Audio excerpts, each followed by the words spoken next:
Për mbrëmjes së 2 dhjetorit në sheshin qendror kanë nisur festimet nën sloganin Shkodran Fest, të organizuara nga Bashkia Shkodër. Ky kalendar i bërë publik në rrjetin social është i vetmi njoftim publik që lajmëron datat, orën dhe këngëtarët e ftuar dhe asgjë më shumë.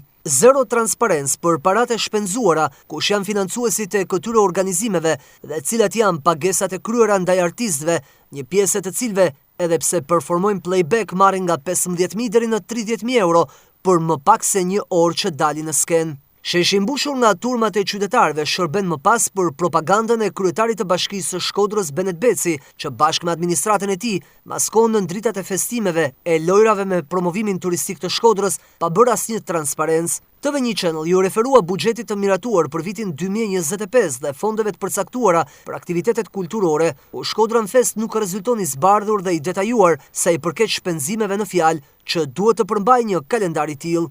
Pyetje që lindin në raste të tilla janë: sa janë shpenzimet e sakta për këto aktivitete dhe cilat janë burimet e financimit, përse nuk ka asnjë transparencë në lidhje me to?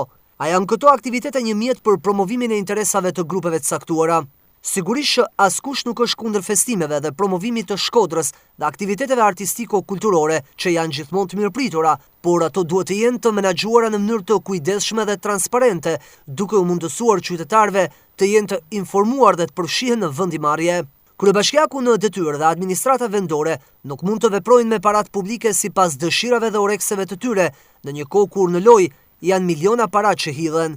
Aktivitetet në fjalë vinë pasi më herët janë shpenzuar para për blerjen e kioskave festive, që më pas janë lëshuar përmes çokave ndaj individëve të caktuar në shumat nga 5 deri në 6.000 euro, duke arkëtuar bashkisë mbi 100.000 euro vetëm prej tyre. Shpenzime edhe këto me drithije dhe që nuk ka një faturë financiare të deklaruar publikisht dhe sipas rregullave që parashikon legjislacioni i shtetit shqiptar. E gjithë kjo skemë është një rast i pastër që duhet hetuar tashmë edhe nga drejtësia, pasi kemi të bëjmë me para publike në lojë.